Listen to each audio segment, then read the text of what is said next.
Alright, and welcome back to some more Over the Alps. This is suggested that I'm towards the end of the game. The game is saying that it's Act 4, but as we usually know, things come in 5 acts, so I don't know where this is going. Let's find out. And I read this last time, but we'll read it again. Skied fast and hard down the slope from the observatory and onto the glacier below. The snow was firm, not fresh, and I soon picked up a set of ski tracks to follow. There were sledge tracks weaving in and out around them. Then up ahead I caught sight of the entrance of a military bunker carved into the base of a mountain. Some kind of a storage facility, perhaps part of Switzerland's vast network of alpine defenses. There didn't seem to be any way to approach the bunker except for head-on. Or she's keeping her alive. Fraulein was keeping Louisa alive, but for how much longer? I'll just head in. If there were guards watching, I would have to do some pretty sharp skiing to stay alive, especially if they had a mounted gun. Here we go, Act 4, Checkmate. That seems to have certain finality to the name. We'll have to find out where this is going. Alright, so here we are, down here with a glowing bunker, with a goat on top, and the goat is hopping. At least it's not a sheep, I know that much. Alright, I approached the heavy set steel door of the bunker. The off-white paint, much of it peeled and chipped, appeared yellow against the snow. Alright, so we have choices. I stashed the skis out of sight, hunkered down, covering myself in snow. Well, hopefully it didn't freeze to death. I couldn't see any way to open the door. And what were the German agents doing in a Swiss military bunker? Stash skis out of sight, hunker down, or ask a question. Let's ask the question, see where it gets. The bunker appears old, abandoned, perhaps quietly occupied then, to serve as a covert German base. There was only one thing I could do. Let's now stash the skis out of sight.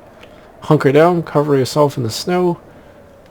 I waited like a leopard in long grass. Perhaps a soldier would come out to relieve himself, or to scout the slope. Perhaps the Fraulein herself, having delivered Louisa, would be returning to whichever hole she had slithered out of. An hour went by, no change. The cold was now seeping through my clothes.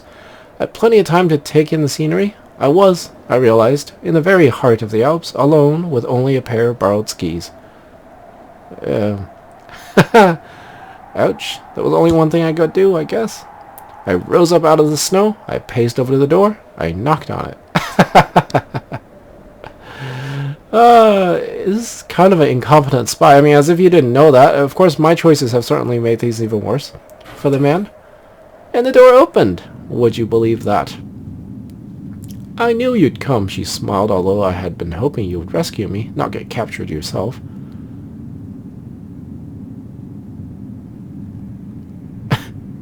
I ignored her baiting. Despite her tone, I could see she was tired and scared. Let's go with that. I wanted to comfort her, but my wrists were tied to a chair as well, so there wasn't much I could do to help. Getting captured was the only way to get inside, or I wonder if you'd have some idea of the layout of this place. Control will want a full map of this place, I should think. I wondered if you'd have some idea of the layout of this place. You want me to find you a way out? Isn't that your job? Nothing at all in that vice-like memory of yours that might help. Or, yes, but I thought I'd give you a turn at it. Or I'll think of something then.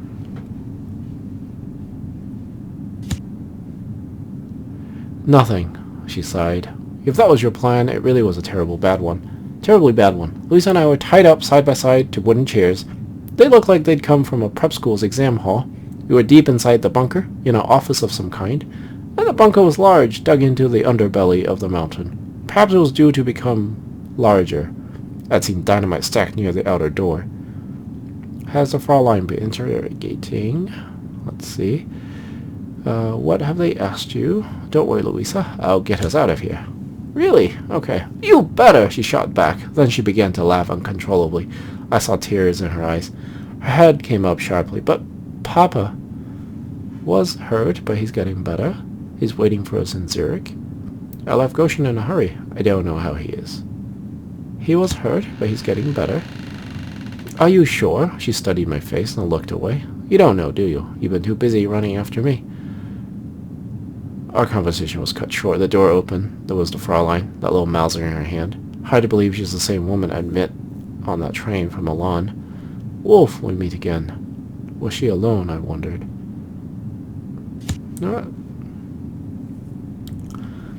She had been effortless, stylish, confident, brilliant. The woman in front of me seemed to be made of wire. She tugged at a stiff military jacket, shadows under her eyes, pale skin. She even seemed a little out of breath. Do you need to sit down, Fraulein? Can I have any seat? Let us go, Fraulein, for old time's sake. I'd worry if I were you. Let's see what that... She's losing patience as well. I feel like I'm taking a treacherous path down an undesirable end.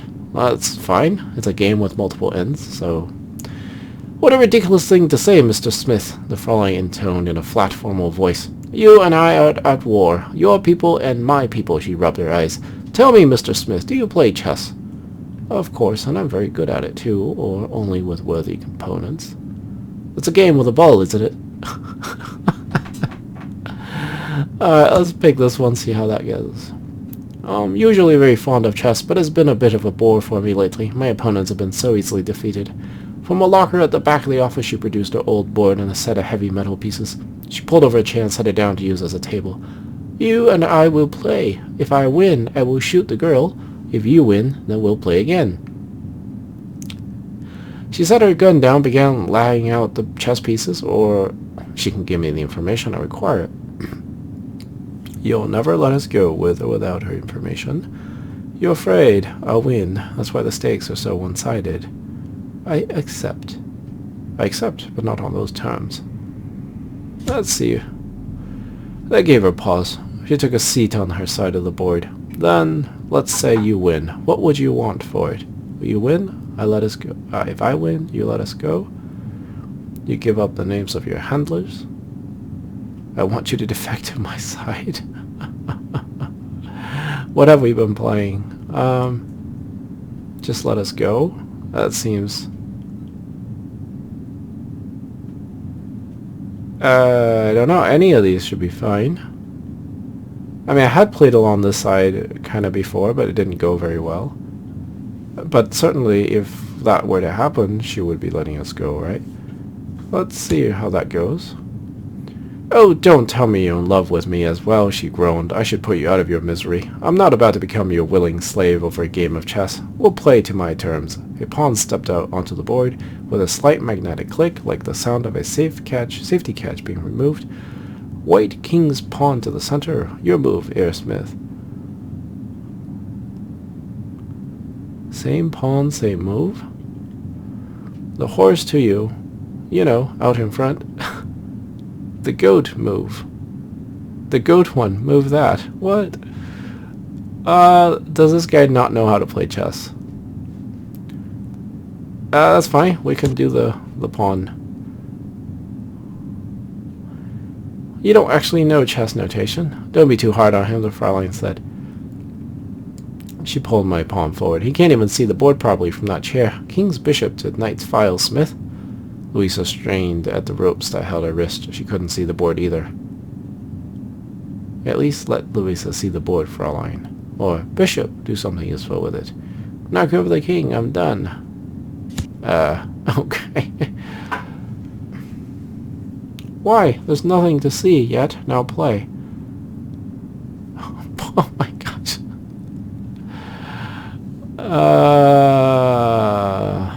Knight forward somewhere. That was the king's...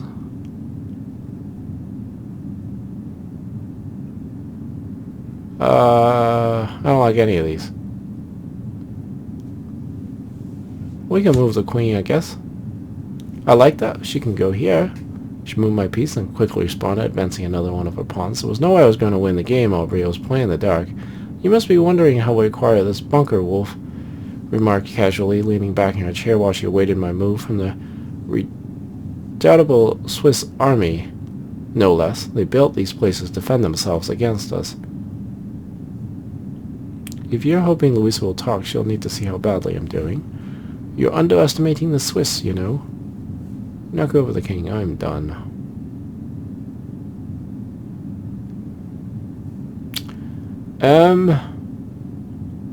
None of these seem really all that great. Let's go with that. Alright, you can watch your champion fail. Pulling a knife from her belt, Wolf slit the ropes around Louisa's wrists, then she leaned down, hovering the knife point at Louisa's face, but no talking. Louisa gave a tiny nod. Wolf returned to her chair. Still your move, Smith. Advance the queen's pawn. Jump the knight on the left side. Let's advance the pawn. I don't know where this is going. Which pawn? This one. Alright. Rubbing her wrist, Louisa approached the board. Her face quickly became a picture of horror. I know, the Fraulein enthused. He is simply useless, isn't he? Her knight leapt out into the middle of the board. Louisa clicked her tongue, but then almost too quickly to notice, she held up a little finger, wiggled it, and looked sharply away. A moment later, she did it again.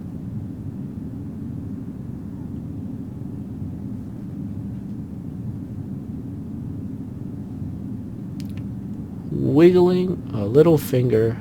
Another pawn? I would use this one. Louisa was flashing me a sudden, unexpected smile. Fraulein thought for a moment. She advanced another pawn. Louisa frowned. It was too generous of the Swiss. This gift of theirs, don't you think? Wolf remarked. They left it undefended. But it's well built, excellently positioned. Your left flank is exposed, by the way. Is that so? Bring out my rook. Bring out another pawn. Well, just keep on talking. Oh, yes, she beamed. You might be wondering what good a base in the Alps is. Wolf rolled a captured piece between her fingers. You see, it's a good place for a back door. She pointed down significantly. She stifled a yawn. Your move. Bring out the rook. Queen takes bishop. I mean, I don't know where we are here. It's interesting playing a blind game of chess without actually knowing what anybody's done.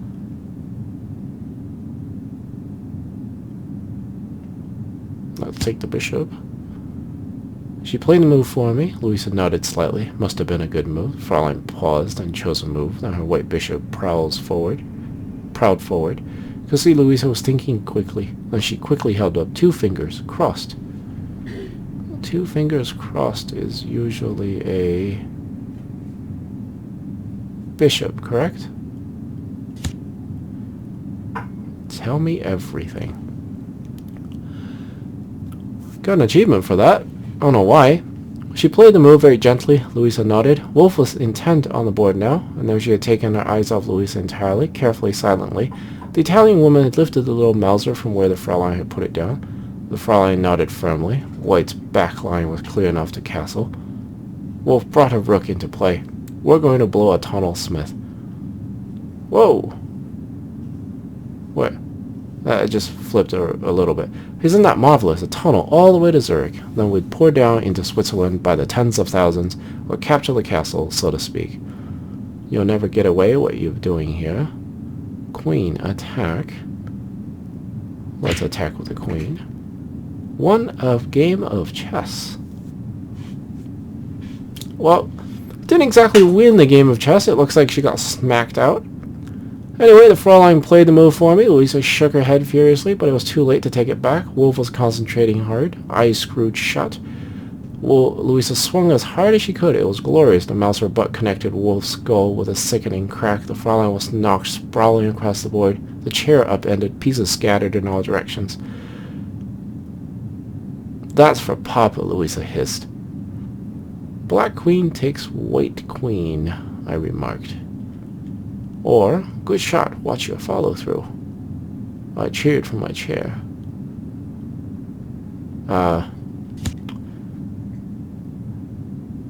Time for the Black Knight to get moving, I think. Frisking the prone, Fraulein Louisa located her knife, sliced me loose. Gone was a distracted girl I'd rescued in Bellinzona. She was rescuing me now. A moment later, we were out the door. I took the white queen with me as we ran, for old time's sake, Aubrey. Except for I clicked back on the bunker. It wasn't hard to scuttle quietly past the guards without being spotted. The Germans seemed to run the place with a skeleton staff. We reached the front chamber of the bunker. On the wall besides the outer door was a large metal lever labeled Achtung.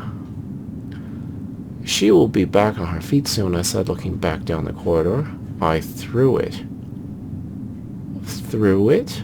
Oh, through the lever. I gotcha. Started for the stash of dynamite seen by the door. We could blow the place up. Through the lever.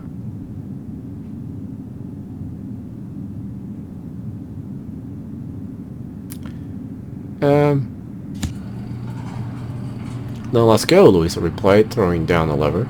The door began to rise, accompanied by an ear-splitting grind of ears that echoed around the walls. They'll hear that, Louisa shouted. She was already crawling under the half-open gate. Let's go. We needed something to even the odds. But outrunning armed guards on ice seemed impossible. I took the Mauser from Louisa and turned grimly to wait the guards. Well, it'll take something to even the odds. I cast about the room and found a rack of rust bucket machines lined up in the corner under a tarpaulin. Louisa caught my blank expression. "Snowmobile!" she exclaimed. "My uncle repairs them in his shop. Quick!" I jumped aboard and she clambered on behind. Or, do they even still work? Do you know how to drive one? How fast does a snowmobile go? Well, I guess this is not really a time for consideration. It's snowmobiles in a German bunker in the Swiss Alps, so hopefully it works. You have acquired Wolf's pistol again. I jumped aboard. Louisa clambered on behind. Louisa slid her arms around my waist as I turned the throttle. I felt her reach forward into my pocket. She was giving me the Mauser. "You keep that." We roared away from the bunker at a decent 8 miles an hour. Oh, and one other thing, Aubrey. To tell Control there was just enough dynamite by the gate, and just enough time to leave the Fraulein a parting gift. That is the distraction. Oh, one more. Ooh. Oh, she's not going to be happy about that. That bunker blew up. The Lech Glacier. That's a funky looking snowmobile. Zipping off into the distance. The sun was high in the sky. It seared down through the ice-clear air, turning the glacier into a blinding lake of light. And we were chuffing along on a machine made out of biscuit tins and rubber piping. For a while we wove a... let's see, what other options? The machine we were riding was a little better than a ground-manned lawnmower, or for a while we wove a path, avoiding shrapnel and rock shards from the explosion. Yeah, let's do that for the excitement. But then we were through and out into the open ice. Let's see. How much further, I shouted, thinking of Louisa's terrific memory for maps. Or, having fun, I shouted. My eyes were on the mountains ahead, looking for paths and passes. Let's just keep an eye open. We were riding along glacial ice, and at some point the ice would run out, and then we'd be forced to hike up whichever mountain stood our way. Then I felt Louisa stiffen. There's someone coming after us. On a snowmobile, I asked. If they were driving, they'd be no faster than us. On skis. Are they faster on skis than a snowmobile? Let's find out. We were running out of glacier. I swerved us to a halt on the southern edge of the valley. We clambered bandy-legged from the machine. A mountain towered above us. That's the Aegishorn, Louisa said. There's a cable car stop just behind the peak. They installed the lines last year, apparently. We can ride it down into the valley on the other side.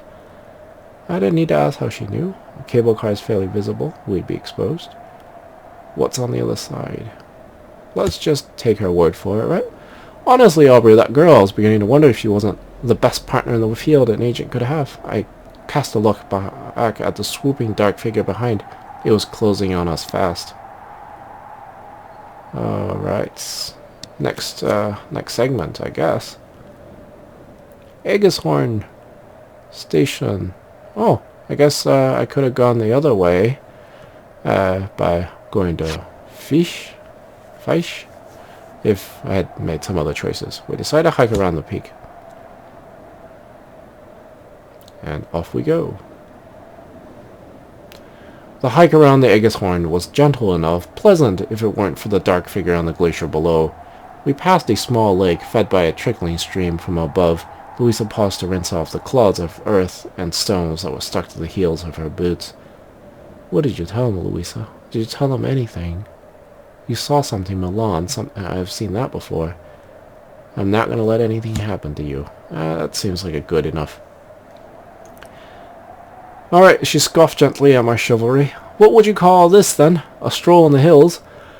As we neared the ridge top, Louisa stopped to catch her breath and look back down. She's gone, I think. But no, I could see her. Instead of going around like we had done, Fraulein was hiking directly up the Egeshorn herself. From this distance, her strides seemed impossibly fast. Why is she going up there? We're down here. She'll be exhausted by the time she gets up there. She's lost our trail.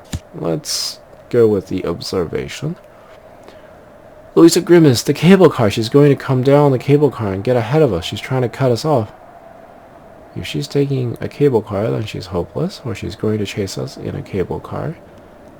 If she stands in our way, I'll knock her down.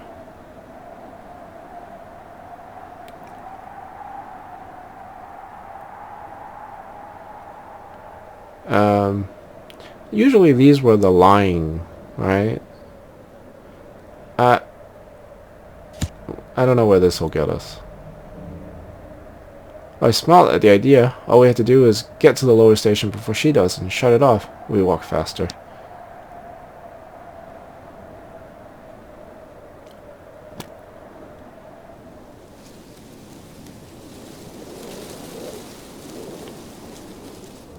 Change of scenery.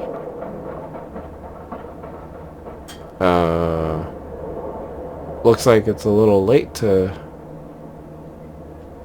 Oh. We got the cable car down here already, so... Does that mean it's too late? Fraulein's cable car floated down the mountainside like a menacing specter. I could imagine her inside pacing her cage, but we reached the interchange station before she landed. We raced for the second station and the next car. Then we set about sabotaging her approach. That seems like a reasonable thing to do for somebody trying to kill you. We need something to jam the wheel, Louisa shouted, and quickly the whole place was automated. The wheel was spoked and turned with a snug, well-oiled metal channel. I pulled a chess piece from my pocket, the white queen, reached for the spokes and hauled with all my might. Any ideas? Let's just act. Queen move. A thick tapering cylinder of metal, I thrust it into the narrow channel. The wheel sucked it in and began grinding down on top of it. The machinery sparked and groaned, and then beautifully, it stuck. The Fraulein's car swung to a halt. The rescue result was glorious. We should do this to all Nazis, Aubrey. Hang them and... hang them on cables in midair. Well, that's a bit rough. The result was glorious, or... Her car swung to a halt. Let's go with...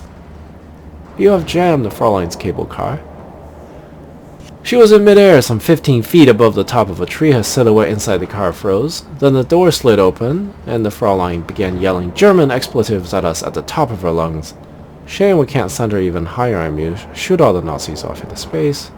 I don't think it'll hold her for long. It was hard not to enjoy the Fraulein's predicaments. Let's be realistic here, right? And then we better keep going, Louisa agreed. Okay, back to the spoked wheel here. That's stuck now.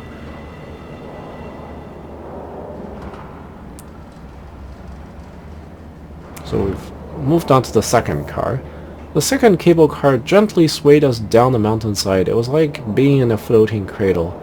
We sat in silence. How are you holding up? Or she looked like she was limping. Let's talk to the person in front of us. She shrugged. Well enough, I suppose. I haven't stopped to find out. We sat in silence.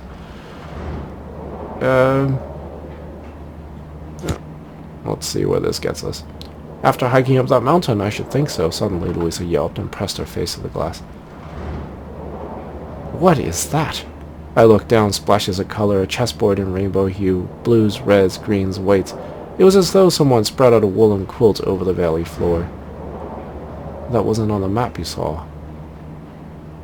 Or... I joined out the window, peering to make out the details. Perhaps it's some sort of festival. Let's just take a look. But we were still too high up, whatever the shapes were. There were people milling around them, working by the look of them. I'll leave it here for now, Aubrey, to give you a chance to solve this puzzle. Can you guess the delightful surprise that was waiting for us at the bottom of the cable line?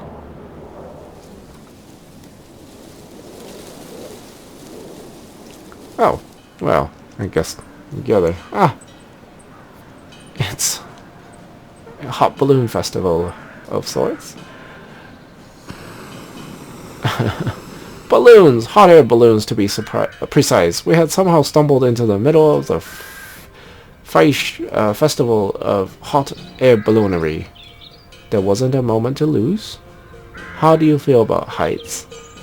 This seems like rather too good an opportunity to waste, don't you think? Let's make that statement and see what happens. Let's go, Louisa cried.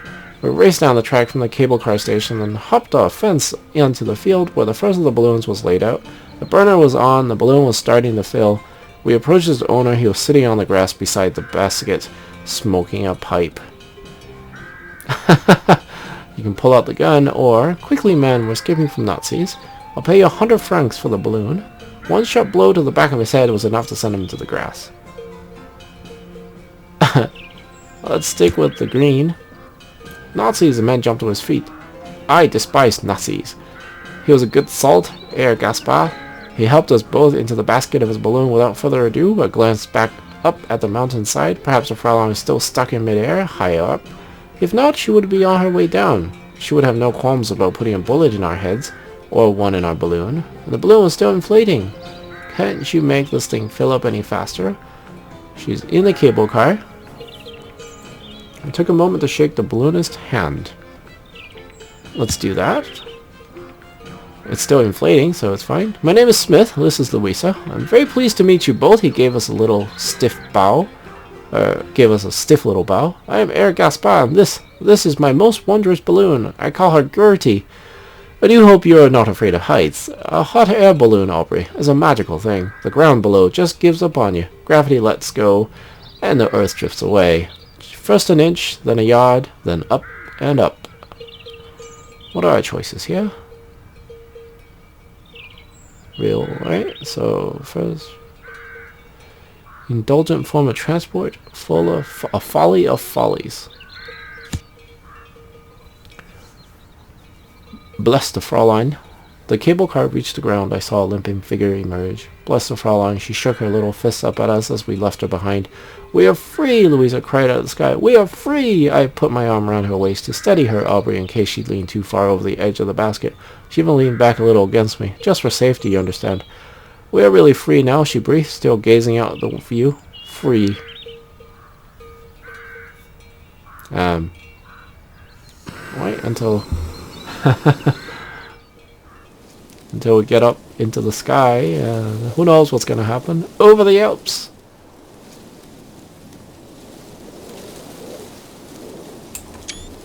Let's see. So we're in the balloon. And we're in the little section that's titled Over the Alps, which is the title of this game. Blue-green with white specks. Blue-green with white peaks. The Alps spread like a frozen sea below us. The Aletsch Glacier was long stripe dotted with detritus from the bunker explosion. Louisa pointed out the observatory, winking like a jewel. Then the long curved valley of Ambry, perhaps even that little chapel above Airolo. That sort of place a chap might get married. I hope Papa's all right. Did you see what happened in Goshenen? He'll be in Zurich already, I'm sure. Try not to worry. Yeah. Not much use up here, I suppose, she agreed. The world looks so very small from up here, doesn't it? It's a pity we have to fight over it. We drifted on, soaring even higher. Hopefully nothing happens to the balloon. Oh. Keep going. You've checked she's not hanging onto the ballast ropes. I've checked. Hopefully not. I wouldn't put it past her. I wouldn't either. She's not there. I'm going to check myself. Oh boy. There's going to be a mid-air conflict. Ere Gaspar leaned out over the side and spat. He watched the spittle fall and nodded. A good northeast current. I'll take us down. Well, a lot of no choices here. We drifted lower into a current of air that grasped us and whisked us forward so quickly that Gaspar's mustaches began waffling in the wind. I can wait. A memory like yours, Louisa. It would be invaluable in a war. Your father seems devoted to you. Let's talk more about her father, right? She nodded, thought for a moment. Do you have any children, Smith? It wouldn't be a good father. No. None that I know of. Let's just stick with that. And there's no one back home? No girl hoping? No. Well, I've not misled anyone that badly, if that's what you mean. There was a girl once, but not anymore. A quiet moment passed. That sort of thing doesn't turn out well in my line of work. No, I suppose it would not. The winds carried us on. And more. The scene is, The sun was touching the mountains to the west, spreading honey across snow-capped peaks. The view is beautiful, Louisa enthused. It's as good as in a painting. Rather better, I should think, or you should take a photograph. I'm rather more focused on keeping us safe. Then something occurred to me. Have you ever seen mountains before? In real life, I mean. She shook her head. I've never been outside of Milan before, although we have many galleries. I let her point out the details to me as we went. A snowy peak here, a distant waterfall there, that sort of thing. I saw it all for the first time again, through her eyes. We floated downwards. A lot of non-options here. And then Aubrey. The mountains were quite suddenly gone. We're flying over farmland, low country. All set us down by the Zurich Sea. Whatever, however you say that, Gaspar said. There's a place I know beside the water. A lake. I like lakes, Louisa said.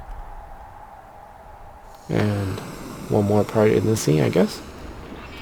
The balloon settled to the earth on a patch of empty land within spitting distance of the water's edge. It was a low, rocky outcrop jutting out into the lake. A cozy log cabin was built above it, on stilts that rose from the reeds. This is my aunt's guest house, Herr Gaspar said. You should stay here. She makes excellent fondue. Might as well thank somebody for a big favor. Louisa kissed him on both cheeks out of gratitude, but probably also from sheer relief. Your balloon is beautiful, she gushed, and the man glowed with pride. Then we scrambled out of the basket, and all but fell onto the grass. The ground feels very strange, Louisa exclaimed. Once you've been a bird, Gaspar observed, pulling out his pipe to light it. Why would you be anything else? Poetic poppycock. Perhaps if we were birds, Aubrey, we would see nations for the fictions they really are. Birds get shot down. Why not? Continue this line. From the sky, we'd see only rivers and mountains, not borders and checkpoints. Perhaps one day people will routinely fly about in balloons and aeroplanes, and the divisions between peoples will become a distant memory. I want to find Gaspar's aunt to talk to her about a room.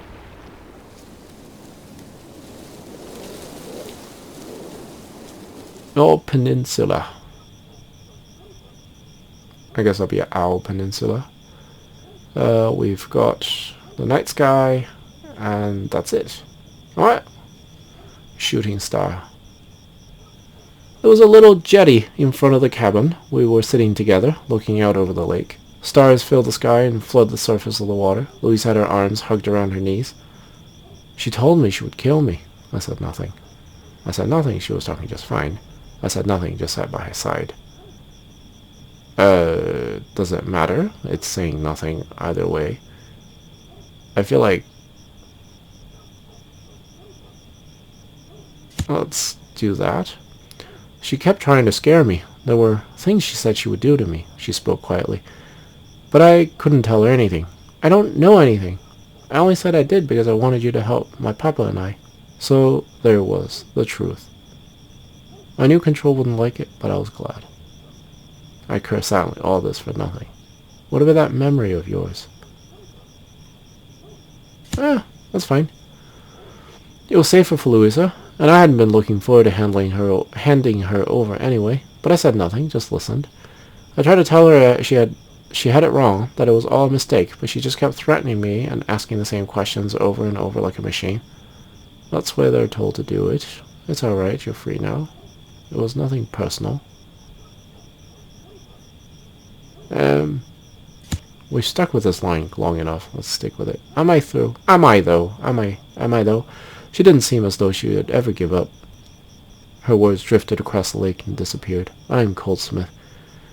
Ooh.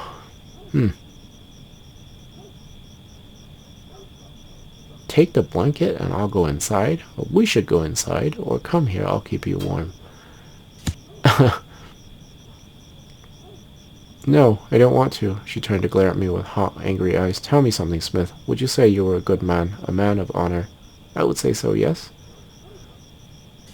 He's an agent, so probably not. Human warned. Not really, no. But would a bad man admit that to you? I winked at her. She laughed. Don't worry, Louisa, I said in a more serious tone. I'm an honorable man. Hold me. So I held her, and she cried. That's when she had finished. Then when she had finished crying, we just sat there and looked up at the stars. Thank you, she whispered. A war tipped to be over by Christmas on September 4th, 1939. Oh, how wrong they were. As British warplanes bombed German naval targets, some experts predict a swift end to German aggression on the continent. It's expected that conflict on the scale of the years-long Great War of 1914 may be avoided through decisive and rapid military action. Well, I guess not go inside, but drive off into the distance. Herr Gaspar's Aunt Helga had a car that once belonged to her husband. She was happy for us to use it. Aunt Helga clasped our hands in turn as we left. Nearly wet, she sniffed, her eyes moist. In such dark and difficult days, she waved a handkerchief as we drove away. It was early morning, still dark. Louisa twisted in her seat to wave back until we were out of sight. I think we fooled her, she concluded.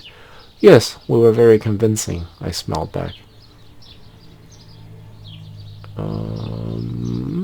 Looks like that's the end of that scene. And, is this the end of the game? We'll have to find out. The road followed the lake shore into the city, to Zurich.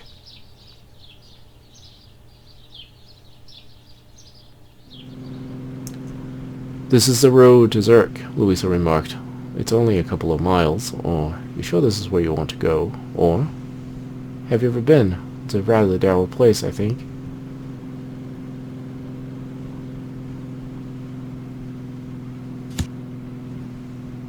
You don't need to tell me that, she grinned. There was a map in the cabin. Aubrey, I shall miss the curious girl and her marvelous mind.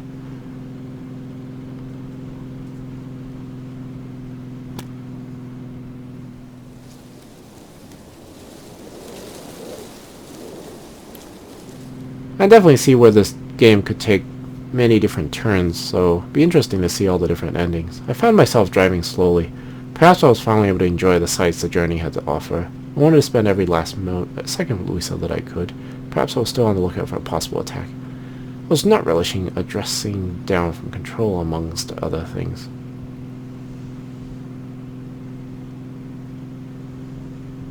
Let's go with that and see where it goes.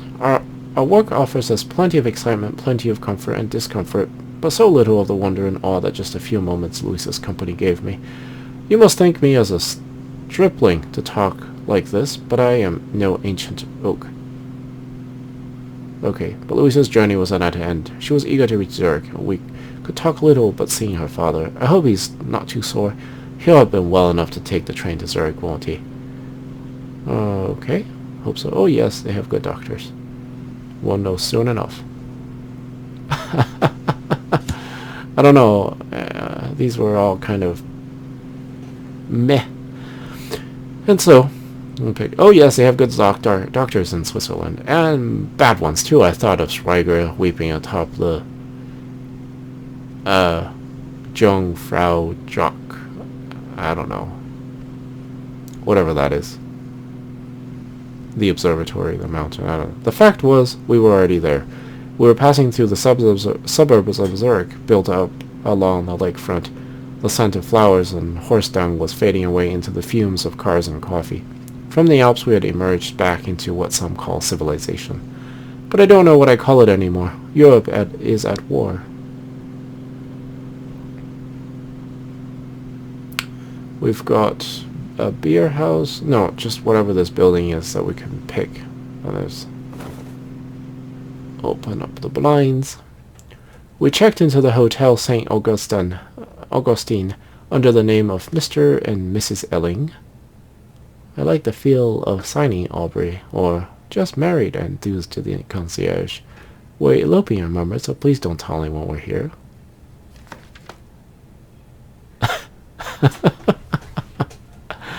Oh my goodness. I'm not sure which one to pick here. Theatrics? Deceit? Being honest with yourself? Let's just do that. Louisa held my arm while I held the pen. We signed together. The porter showed us to a room. I gave him a franc, and he backed out with a smile. Louisa was already inspecting the contents of the room, from the embroidered lampshades by the bed to the hotel stationery on the desk in the corner. I've never been in a real hotel like this before. No, I can't imagine that she had a restaurateur's daughter. Summer had ended somewhere in the mountains, and the September air blowing in from the lake was cold. After inspecting the curtains, Louisa pushed the window shut. So, what do we do now? I'll ask around to see if your father has arrived. I'm going out, but you mustn't leave this room. Stay put until I've scouted the area. That seems like a reasonable thing to do. Probably not to directly ask around for her father. Stay put until I've scouted the area. Openly walking around the streets of Zurich would be too risky for her. All right then, she sighed, but perhaps we might go out for a drink. Later, I mean. A drink? I like that. We better have the hotel send us something up. Maybe with your father, once I've located him.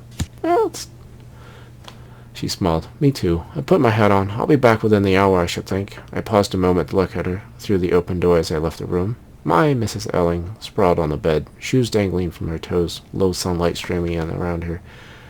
A moment of perfect beauty, the same feeling as I had in the hot balloon, the ground falling away, my heart lifting toward soft clouds.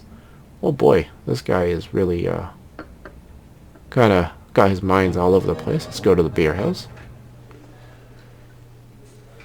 Getting myself picked up by the local police was simple enough. I'm fairly sure I even recognized one of the men who nabbed me. The beer house was not as empty as the one in Riviera, but still offered a good selection of dank corners. Ah, there you are, Smith, my friend began. Well done, old man. You've done a good job not rousing suspicion while you've been here, he remarked. I need your help with a few matters. This should be the last. I've got the Italian girl. I need your help. Really, do go on. She knows something, but I'm not sure what. Nazis occupied a disused military bunker. We left it. The German agent, the Central Alps, will be coming after us.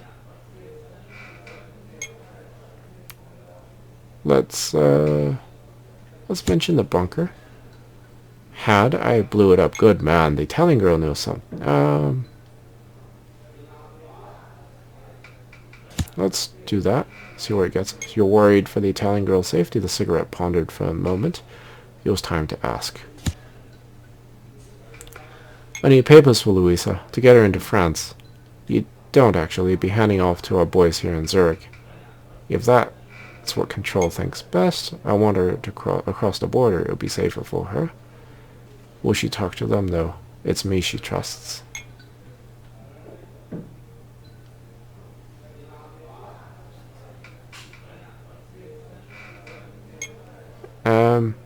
Clearly won't happen that way, but feeling paternal, are we? The cigarette flared out a final time, then it was stepped up.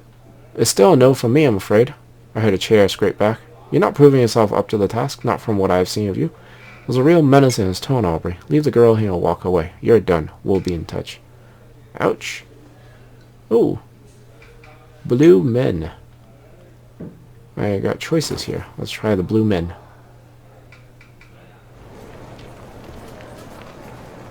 On Molagas, Mulligassi? I don't know. I passed a woman selling flowers from a stall. She had roses, though they looked a little tired, but also delicate bouquets of snowbells and primroses. I wasn't feeling in the mood for grand gestures, however. I'm in the doghouse with Control now, Aubrey. He's signing my final check right now, for all I know. I hurried on to the hotel to get our bags and go. Oh, I guess that's it. Oh, the window broke. I rode the elevator to the first floor. I wanted to use every minute I had left. I pushed open the door to the room. The first thing I saw was a curtain flinging in and out of the open window. Out of the open window in the breeze.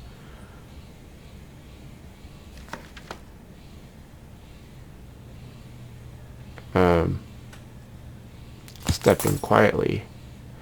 One step, two, my shoes crunched on something, broken glass.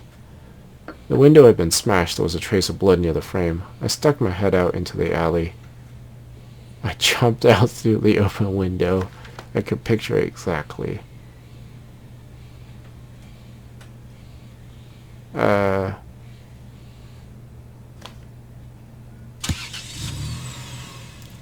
Fraulein had come up the fire escape, waited for Louisa to sit on the window bench. Perhaps Louisa had been brushing her hair when she had punched through the glass and grabbed Louisa around the neck, dragged her backwards and away down the fire escape stairs. I heard the roar of an engine, the squeal of a car cornering too fast. I was out of the hotel into a car of my own before the echoes had faded. I guess this story is gonna keep on going. Rainfall. Rainfall? We drove north at breakneck pace. And let's see where it gets us. This story has gotten rather complex. It is really nice character development.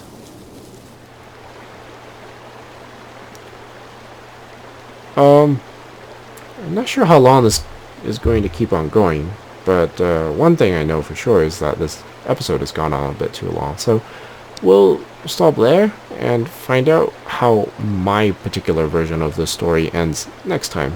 Thank you very much for watching, and see you next time. Bye-bye.